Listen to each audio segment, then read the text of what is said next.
ሰላም ሰላም ጤና ይስጥልኝ ወደ ቤተሰቦቼ እንደምን አላችሁ እንደምን ቆያችሁኝ እግዚአብሔር ይመስገን እኔ በጣም ደህና ነኝ ሁላችሁም በያላችሁበት እግዚአብሔር ፍጹም ሰላም ፍቅር ጤና ከሁላችሁም ጋር ይሁን እያልኩኝ እንግዲህ ዛሬ ይዤው የመጣሁት ቪዲዮ ወር ሆኖናል በጣም ብዙ ጊዜ ሆኖናል ከተጠፋፋን ነገ ከነገ ወዲያም ወደ ስራ ተመልሼ ስለምገባ እውነት ለመናገር ከመሸ በኋላ ነው ቪዲዮ እየቀረጽኩኝ ያለሁት ይሄም የሆነበት ምክንያት በአልጀዚራ ላይ ያየሁት ዜና ነው ማለት ነው በኢትዮጵያውያን ሶሻል ሚዲያ ላይ ግን ብዙ እየተነገረለት አይደለም ምን የተፈጠረ እንደሆነም ስላልገባኝ ምንም ሆነ ምን ለእናንተ ለኢትዮጵያውያን ለወገኖቼ ቢያንስ ይሄ ችግር ምን እንደሆነ በተለይ ያው ፊት ለፊት እንዳያችሁት በዚህ ኢትዮጵያ ውስጥ አዲስ መጣ የተባለው ቫይረስ የሱ መንስኤው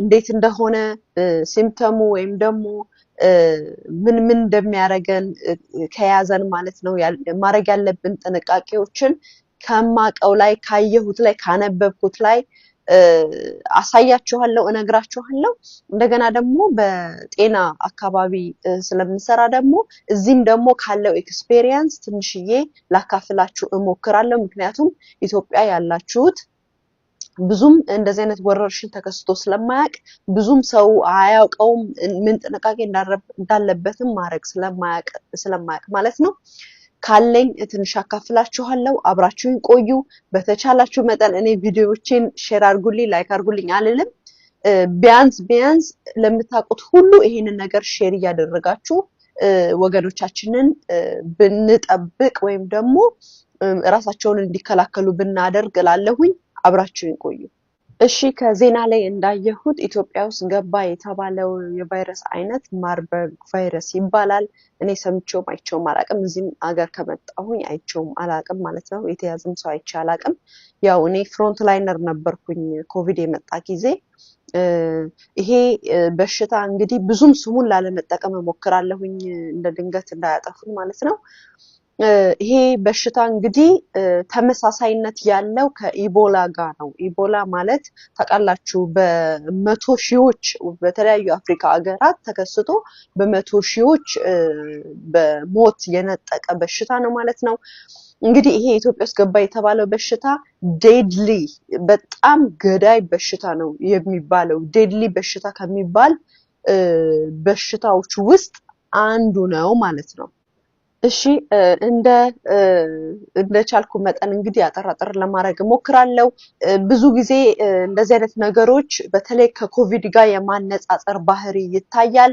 ከኮቪድ ጋር ምንም አይነት የሚገናኝ ነገር የለውም ኮቪድ ማለት በምንድነው በአየር የሚተላለፍ ነው ማስክ መጠቀም አለባችሁ ይሄ በሽታ ግን በንክኪ ነው የሚተላለፈው ልክ እንዴት ነው ይሄ ኢቦላ የመጣ ጊዜ በተለያየ አፍሪካ ሀገሮች ሰውን ከሰው በመነካካት በደም ሊሆን ይችላል በአክታ ከአፍ ውስጥ ወይም ደግሞ ከሰውነት በሚወጣ ፈሳሾች በሙሉ ያ ማለት ግብረ ስጋ ግንኙነትን ጨምሮ ደም ጨምሮ ምራቅን ጨምሮ የተለያየ ከሰውነታችን የሚወጡ ፈሳሾች በሙሉ ለዚህ በሽታ ሊያጋልጡን ይችላሉ ማለት ነው ስለዚህ በመጀመሪያ ደረጃ ትልቁ ሲምፕተም ወይም ደግሞ የሚደርስብን ነገር ምንድነው ይሄ በሽታ ሲታይ በጣም ትኩሳት ያጋጥማል ማለት ነው ስለዚህ የመጀመሪያ ነገር የምናየው ኃይለኛ ትኩሳት ነው ማለት ነው ሌላው ነገር ደግሞ ብለን ማናስበው ግን ሌላ የሚተላለፈው ደግሞ ልክ በሽታው ያለበት ራሱ ሰው ጋር አብራችሁ ብትተኙ ስላችሁ እህት ወንድም እናት አባት ማንንም ሊሆን ይችላልና የተለያየ የሚናከሱ ነገሮች አለ አይደለ የተለያየ የሚናከሱ የአልጋ ምንድነው የሚባሉት ባግሶች በእነሱ ምክንያት ራሱ ሊተላለፍ ይችላል ማለት ነው በተለያዩ እንስሳቶች ከእንስሳትም ወደ ሰው የሚተላለፍ ነው ይሄ በሽታ ማለት ነው ስለዚህ ይሄንን በጣም ትልቅ ጥንቃቄ ማድረግ አለባችሁ ማለት ነው ሌላው ነገር ደግሞ የተቅማጥ እንግዲህ በትክክለኛ ነው የምነግራችሁ በሜዲካሉ ማለት ነው የማስታወክ ቮሚቲንግ አለው ተቅማጥ አለ ራስ ምታት አለ ቦዲ ኤክ ማለት የሰውነት መቆሳሰል እንዴት ነው የሰውነታችን ማመም እሱ አለ። እንደገና ደግሞ ራሽ አለ። ራሽ ማለት ሰውነታችን እንደ ብጉር የሆነ ሊወጣብን ይችላል፣ እንደ መቅላት ሊሆን ይችላል፣ እንደ ሽፍታ ሊሆን ይችላል። ራሽ ይፈጠራል ማለት ነው። ስለዚህ ይሄንን ስቴፕ ባይ ስቴፕ ይሄንን ነገር ልታዩ ትችላላችሁ። ይሄ ነው ሲምፕተሙ ማለት ነው። ሌላ ነገር ደግሞ በጣም እየቆየ ሲመጣ በጣምም አይቆይም። እውነት ለመናገር ይሄን ሁሉ የምታዩት በሳምንት ወይ ደግሞ በሁለት ሳምንት ውስጥ ነው። ገዳይ በሽታ ነው የሚባለው ቶሎ ስለሚገል ነው። ስለዚህ በጣም ትንሽ ደግሞ ከቆየ በኋላ ከአፍንጫ፣ ከአፍ፣ ከአይን ሳይቀር በተለያየ ቀዳዳዎች የደም መፍሰስ ሊያስከትል ይችላል ማለት ነው። ስለዚህ ይሄንን ሲምፕተም ካያችሁ ህክምና ቦታ ከሄዳችሁ በህክምና ቦታ ቴኬር ልትደረጉ ትችላላችሁ። ልክ እንደ ኮቪድ ደግሞ ይሄ ነገር በስቶ ታውቃላችሁ አይደል? እዚህ የነበረ ጊዜ እንትኑ ሆስፒታል ሞልቶ የታመማችሁ በጣም ትንፋሽ ያላጠራችሁ በጣም ያልታመማችሁ እቤታችሁ ሁኑ ተብሎ ነበረ። አሁን ወደ ሌላኛው ጉዳይ ስገባ ጠቃሚ የምለው ለእናንተ ለምሳሌ ነው የምላችሁ። ለምሳሌ እግዚአብሔር አያምጣውና መጠንቀቅ ጥሩ ነው አይደለ?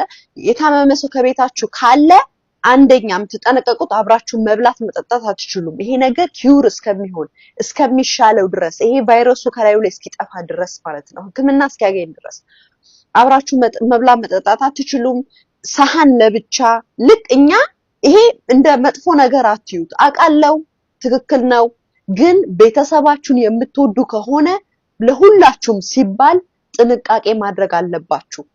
የተያዘውም ሰው ያልተያዙትም ጥንቃቄ ማድረግ አለባችሁ። ልክ ኮቪድ ላይ የነበረው ሰዓት እኔ የመጀመሪያ ፍሮንት ላይነር የነበርኩኝ ጊዜ እንግዲህ ታስታውሳላችሁ፣ እናንተም አብራችሁ የነበራችሁ። ከፍራቻዬ የተነሳ እቤቴን ጠለቅቄ ሆቴል ነበር እያደርኩ ስራ ስሰራ የነበረው። እቤት አልመጣም። ናይላየ የ3 ወር ልጅ ሆና ማለት ነው። ስለዚህ ያን ያህል ነበር ገዳይ የነበረው ወይ ኮቪድ የመጣ ሰሞን ማለት ነው። ስለዚህ ግን በደንብ ተምረን ነበረ። በተለይ ፍሮንት ላይነር የነበርነውን በደንብ ነው ያሰለጠኑ። ምን ማድረግ እንዳለብን እያንዳንዷን ነገር አሰልጥነውን 2 ዓመት ሙሉ ኮቪድ አልያዘኝም ነበረ። ፍሮንት ላይነር ሁኜ ያ ሁሉ ሰው በአንድ ጊዜ 4 ክፍል ውስጥ እንግዲህ ሰው እየሞተ እንግዲህ አሉ ጓደኞቼ በአንዴ በቃ እዚህ ሲሞት በአንዴ ወደ ከሚሊዮን በላይ ነው እዚህ የሞተው ታውቃላችሁ አይደለ? ስለዚህ ምግብ ስትሰሩ ትሰራላችሁ። ከቤታችሁ አንድ ሰው የታመመ ካለ ተገሎ ለብቻው መቀመጥ አለበት። ምንም ነገር እናንተ የምትጠቀሙትን ሰሃኑን ምን መነካካት አይችልም። ምንም ነገር መነካካት አይችልም። ለመሰላችሁ ከሰው ወደ ሰው የሚተላለፈው በንክኪ ስለሆነ የተለያየ ፈሳሽ ለምሳሌ ንፍጥ ተናፍጦ ሊሆን ይችላል። የሆነ ነገር ከነካ እናንተ ያንን ከነካችሁት እንትን ልትሉ ሊተላለፍ ይችላል። ጓንት ቤታችሁ ገዝታችሁ ብታስቀምጡ ጥሩ ነው። ጓንት የሆነ ነገር ራሱ ለመነካት ቢፈልግ ጓንት ተጠቅማችሁ ከዛ ጓንቱን አውልቃችሁ ትጥሉታላችሁ። ሌላው ነገር ዜናው ላይ እንደሰማሁት ይሄም ትክክል ነው። የኮቪድ ሰዓትም እየተደረገ ነበረ። ሰው የሞተ ሰው ራሱ አስክሬን ለቤተሰብ አይሰጥም እየተባለ ነው። ዜናው ላይ አይታችሁት ሊሆን ይችላል። የኢትዮጵያ ጤና ጥበቃ ሚኒስቴርም ለቀውት ዜናውን አይቼው ነበረ ዛሬ። እሱ ለምንድነው ሰው ከሞተ በኋላ ሰውየው ከሞተ በኋላ ራሱ ቫይረሱ በውስጡ ስለሚቆይ ነው።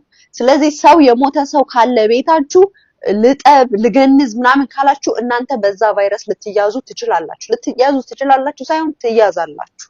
ስለዚህ የሞተውን ሰው ሆስፒታሎች ናቸው ቴክ ኬር የሚያደርጉት። ግን እባካችሁ ከሁሉም ነገር የሚበልጠው ጸሎት ነው። እኔ የማየው ነገር በጣም ነው የሚያስጠላው። ይሄ በየቲክቶኩ በየሁሉም ነገሩ ፕላትፎርም ላይ ሰው እየቀለደ ኧረ በእግዚአብሔር ስም ቀላል አይደለም። እስቲ ሰርች አድርጉና እዩ። እስቲ ዩቲዩብ ላይ ገብታችሁ አፍሪካ አገሮች ኢቦላ ምን እንዳረጋቸው እዩ። በጣም የሚያስፈራ ነው። ስለዚህ ጸሎት አድርጉ። ይሄ ጊዜው የጸሎት ነው። ማርያምን ነው የምላችሁ።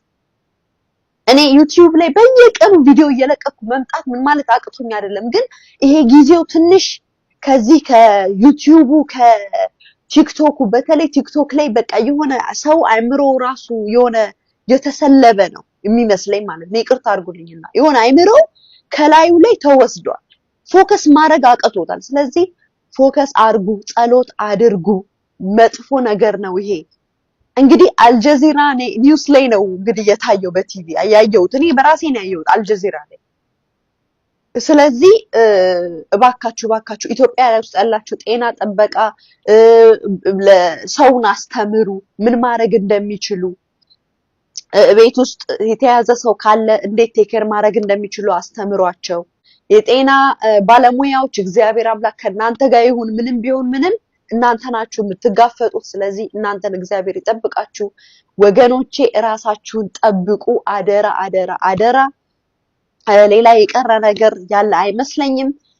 እንስሳቶቻችሁን ውሻ ምናምን ድመት ምናምን ያላችሁ ወደዛ ወደዚህ እየሄዱ በሽታ እንዳያመጡባችሁ ለጊዜው ከራሳችሁ ጋር አድርጉ። የተለያየ ሰው ጋር ብዙ ግንኙነት አታርጉ። የተለያየ ሰው ጋር ስላችሁ ብዙ ቦታ ትራቭል አታርጉ። ለጊዜው ተቆጠቡ። ውጪ ላይ ከመብላት ውጪ ላይ ወንዶች በተለይ ወንዶች ውጪ ላይ ምሳ እራት የምትበሉ ካላችሁ ለጊዜው እቤታችሁ ሹሯችሁን ያገኛችሁትን ከቤተሰቦቻችሁ ጋር ብሉ። በብዙ ነገር የሚተላለፍ ስለሆነ ብዙ ሶሻል ነገር ቀንሱ። ምንም ችግር የለውም። ይሄ በሽታ ይሄ ነገር ካለፈ በኋላ ይደርሳል። ስለዚህ አታርጉ፣ ከብዙ ሰው ጋር ግንኙነት አታርጉ። የሚጠቅማችሁን አንዳንድ ነገሮች ለልጆቻችሁ ለምኖቻችሁ ገዝታችሁ አስቀምጡ። ምክንያቱም ያው ይሄ ነገር ከመጣ ብዙ ወደ ውጪ በተለይ ከሩቅ ቦታ የሚገዛ ነገር ካላችሁ ሩቅ ቦታ ሱቅ ውስጥ የማታገኙት ነገር ካላችሁ እሱን ነገር አስተካክሉ። በተለይ የትራክ ድራይቨሮች እንደዚህ ሩቅ ቦታ የምትሄዱ ካላችሁ ወደ ቤተሰቦቻችሁ ከመምጣታችሁ በፊት ራሳችሁን እዩ። ይሄ በሽታ ያለበት አካባቢ ያላችሁ ሰዎች የምትኖሩ ሰዎች ወደ አዲስ አበባ ወይም ደግሞ ወደ የተለያየ ክፍለ ሀገር ከመሄዳችሁ በፊት ለራሳችሁም ሳይሆን ለሌላ ለቤተሰቦቻችሁም ራሱ ብላችሁ ራሳችሁን ተመልከቱ፣ ራሳችሁን እዩ። ያመማችሁ ከሆነ ሄዳችሁ ቤተሰቦቻችሁ ጋር አትቀላቀሉ። ስለዚህ ይሄን ነገር እዩ፣ የሚጠቅማችሁ ይመስለኛል። እንዳትረሱ። የመጀመሪያ እንግዲህ እንደ ጉንፋን አርጎ ራሱ እንደ ፍሉ አርጎ በሰውነታችሁን በማጋል ሊጀምረው ይችላል። ከዛ በኋላ ጭንቅላታችሁን ራስ ምታት ያመጣል። እየቀጠለ የሆድ ህመም፣ ማስታወክ፣ ተቅማጥ ይሄ ሁሉ ይመጣል። ከዛ እንዳልኳችሁ ደግሞ እንዳትረሱ። ከዛ በኋላ ደግሞ የደም ምናምን መፍሰስ ያመጣል። ከ8 እስከ 9 እስከ 10 ቀን ባለው ጊዜ ነው ራሱ የሞትን የሚያስከትለው። ይሄን ያህል መጥፎ መሆኑ የምታውቁት ከ8 ይላል ከ8 እስከ 10 ቀን ነው ባለው ጊዜ ውስጥ ነው ሞት ራሱ የሚከሰተው። ይሄ አንድ ወርም ልጠብቅ ምናምን የሚባል ነገር የለም። ያንን ያህል ጊዜ አይሰጠንም ማለት ነው።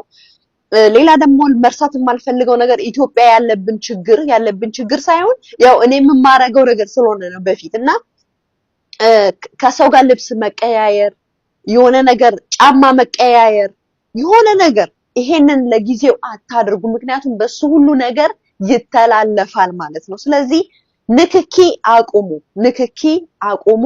ልክ እንደዚህ አይነት ሲምፕተምስ ካያችሁ ለቤተሰቦቻችሁ የምታስቡ ለቤተሰቦቻችሁ የምትወዱ ከሆነ ራሳችሁን አግልሉ፣ ራሳችሁን ጠብቁ።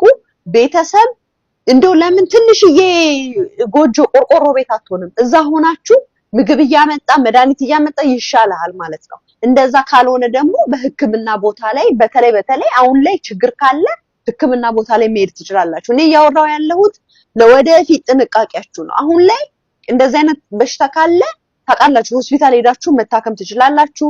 ግን ራሳችሁንም ሰውንም ጠብቁ። ዋና አይምሯችሁን ማሰራት ነው። እንደዚህ አይነት ቦታ ስትሄዱ ምንም ነገር ንክኪ አለማድረግ፣ ሌላውን መጠበቅ። ገብቷቸዋል? ሌላውን መጠበቅ አለባችሁ ማለት ነው። ሆስፒታሎች ላይ የምትሰሩ፣ ሌላ ቦታ ስራ ቦታችሁ ላይ የምትሰሩ በሙሉ ራሳችሁን ጠብቁ። ብዙ ነገር አትነካኩ። ይሄ ከሰው ጋር እንደው ኢትዮጵያ ውስጥ ይሄ ባህላችን ስለሆነ ነው። ይሄ ምግብ ምሳቃ ምናምን አምጥተን ምግብ ከሰው ጋር አንድ ላይ የምንበላ ለጊዜው ይሄንን ማቆም አለብን። አውቃለሁ ባህላችን ነው፣ ኧረ ምንድነው ምናምን ሊባል ይችላል። ግን ህይወታችሁን መጀመሪያ እግዚአብሔር ጭንቅላት ሰጥቶናል አይደለ? እኛ እንጠብቃለን ራሳችንን፣ ከዛ ደግሞ እግዚአብሔር ይጠብቀናል አይደለ? ግን አይምሮ የሰጠን እኛ በጭንቅላታችን እንድናስብ እንጠቀምበት